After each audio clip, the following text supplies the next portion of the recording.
हाँ भाई, आज से आपका तीसरा चैप्टर शुरू करेंगे, +1 केमिस्ट्री।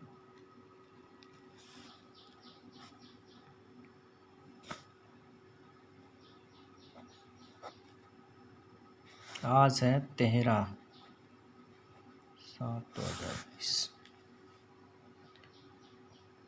तीसरा चैप्टर है भाई, क्लासिफिकेशन ऑफ एलिमेंट्स।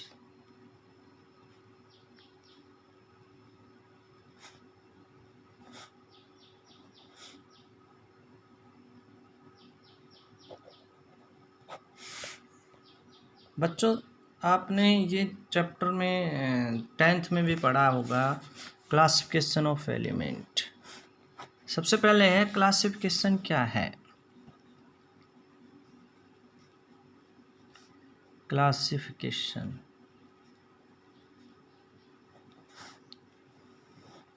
क्लासिफिकेशन का मतलब होता है कि जिन एलिमेंट्स की आपस में करैक्टर मिलते हैं उनको एक ग्रुप में व्यवस्थित करना।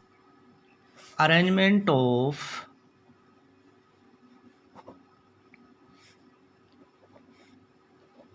Elements in A group on the basis of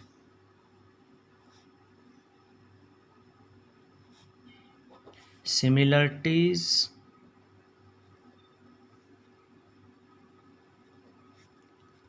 and dissimilarities।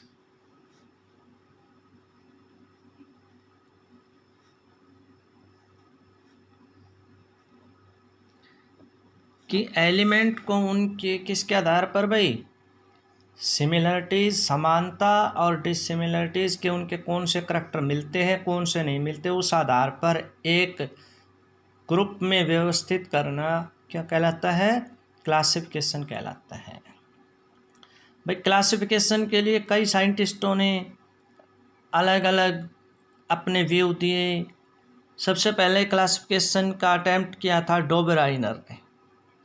Dobereiner ने जो उस समय एलिमेंट थे, लगभग 30 के करीब एलिमेंट थे, उसने क्या किया कि उन एलिमेंट का मास, वज़न, एटॉमिक मास के आधार पर उनको बांटा कि भाई जिसका मास कम था उसको रख दिया, फिर उससे अगले वाले को एक ग्रुप में रख दिया, फिर उससे अगले वाले को एक ग्रुप में रख दिया। तो कहने का मतलब यह है कि उसने 3-3 के ग्रुप बनाए। इन 3 के ग्रुप को ट्राइड्स बोलते हैं। तो डोबेराइनर ने जो क्लासिफिकेशन की थी उसको डोबेराइनर ट्राइड्स बोला था उसने, ठीक है। तो सबसे पहले क्लासिफिकेशन का आदाम पढ़ेंगे। अब हम क्लासिफिकेशन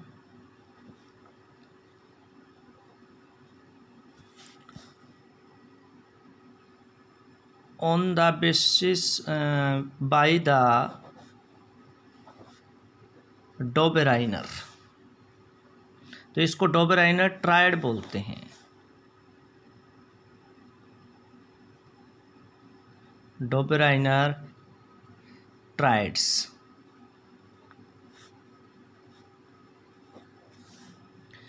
तो डोबेराइनर ने बेस क्या बनाया भाई, एटॉमिक मास का बेस बनाया।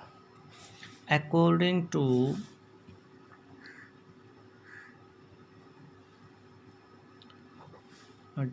Dobereiner,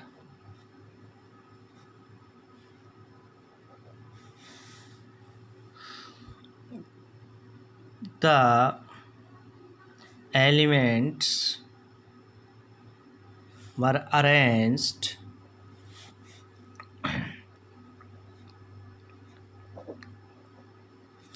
in triads on the basis of their increasing atomic mass।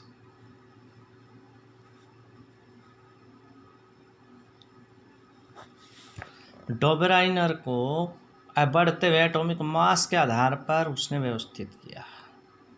ठीक है, ये जो तीन तीन के थे ना इनमें, तो इसमें क्या था कि जो बीच वाला एलिमेंट था सबसे पहले जिसका एटॉमिक मास कम है उसको रखा गया, फिर उससे ज़्यादा, फिर उससे ज़्यादा। तो जो बीच वाला था ना उसका जो एटॉमिक मास था वो फर्स्ट और सेकंड के एवरेज के बराबर था। The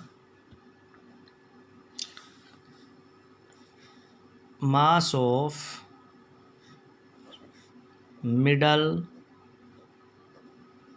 element was arithmetic means of या average of,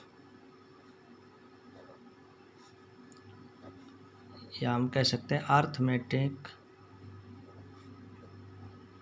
means of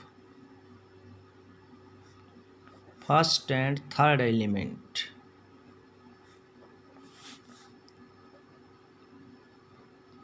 third element ये 10th में भी आता है, ये 10th में भी थे क्लासिफिकेशन। मतलब उसने जैसे ट्राइड्स बनाया भाई, लिथियम, सोडियम और पोटाशियम, एक ट्राइड्स में ये तीन एलिमेंट रखे। ठीक है, लिथियम का एटॉमिक नंबर 7,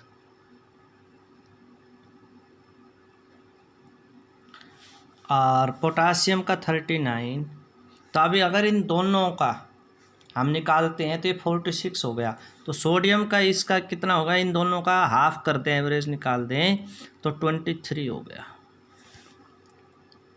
तो इस तरह से पहले लिथियम, फिर सोडियम, फिर पोटाशियम, ये डॉबेराइनर ने 3 का ग्रुप बना दिया। ये कहलाते हैं डॉबेराइनर ट्राइड्स। इसी तरीके से उसने और भी कई बनाए उस समय के, लेकिन ये क्या है कि सभी एलिमेंट जो थे ना उनके वो नहीं बना सका। 3-4 ट्राइड तो उसने बना दिए कि भाई ये कम वजन वाला, फिर इससे ज़्यादा, फिर इससे ज़्यादा, लेकिन जब 2-3 उसने ग्रुप बना दिए फिर उसके बाद व्यवस्था नहीं कर पाया वो। फिर ऐसे एलिमेंट आ गए कि उनका व्यवस्थित नहीं कर सकता था। अब इसमें क्या है कि जो इनके आपस में करैक्टर भी मिलते थे, जो गुण लिथियम में थे वो सोडियम में भी थे, पोटाशियम में भी थे। मान लीजिए लिथियम ऑक्सीजन से रिएक्शन करता है तो सोडियम भी कर रहा था, पोटाशियम भी कर रहा था। तो इस तरह से इनका तीनों के गुण आपस में मिलते थे, इनको एक ग्रुप में रख दिया, एक ट्राइड्स बना दिया।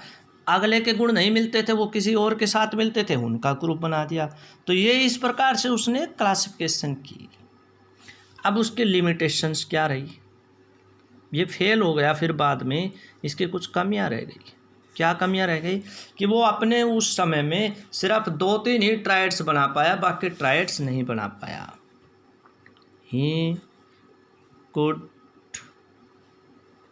ओनली 3 to 4 ट्राइड्स, 3 या 4 ट्राइड्स ही बना पाया फॉर 12 एलिमेंट्स ओनली। उसके बाद व्यवस्था अव्यवस्थित होती चलेगी। वो सभी एलिमेंट्स को व्यवस्थित नहीं कर सका। क्यों? क्योंकि जिनको बढ़ते हुए मास के आधार पर रखा गया फिर उनके करैक्टर नहीं मिले आपस में।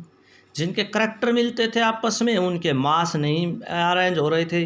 मान लीजिए एक का मास है 20, उसका गुण मिल रहा है 80 वाले से, बीच वाले फिर कहाँ गए? तो इस तरह के बाद में वो सही नहीं बना पाया, सिर्फ 2 या 3 ट्राइड्स ही बना सका, 3 से 4 ट्राइड से बना सका। ये उसकी क्या रही, लिमिटेशंस। ठीक है, तो उसके बाद फिर जो क्लासिफिकेशन की गई वो की गई न्यूलैंड्स के द्वारा। किसके द्वारा भाई? न्यूलैंड्स के द्वारा। न्यूलैंड्स ने ये कहा कि जिस तरह से संगीत के 8 सुर होते हैं, मतलब जो पहला सुर होता है वो 8वें से मिलता है, 8वां फिर शुरू हो जाता है पहले जैसा, 7 सुर के बाद 8वां जो लगता है वो फिर पहले से मिलता है। इसी तरह से अगर हम एलिमेंट को उनके मास के आधार पर रखते हैं कि 1 नंबर पर जिसका वजन है उसके 1 नंबर पर 2 नंबर 3 4 4 5 6 7 जो 8th एलिमेंट है वो 1 के बाद आता है। क्यों? क्योंकि इधर अगर 8 रखते हैं तो उसके करैक्टर नहीं मिलते, उसके करैक्टर इससे मिलते हैं। इसको उसने नाम दिया न्यूलैंड्स लॉ ऑफ ऑक्टावेज। क्या भाई? Newlands law of octaves. तो ये हम कल करवाएंगे आपको। न्यूलैंड्स, ये साइंटिस्ट का नाम है। Law of ऑक्टावेज। ऑक्टावेज का मतलब क्या है? 8।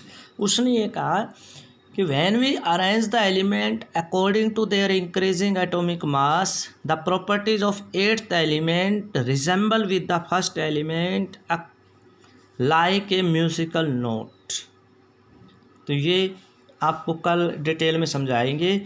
और इसके साथ और 1-2 लॉ हैं। उसके बाद फिर आएगा आपका मेंडलीफ पीरियोडिक लॉ और फिर मॉडर्न पीरियोडिक लॉ, और फिर उसके बाद आएगी इससे कुछ प्रॉपर्टीज़। तो ये आपका यूनिट नंबर 3 आज हमने स्टार्ट की है। चैप्टर नंबर 3 है ये।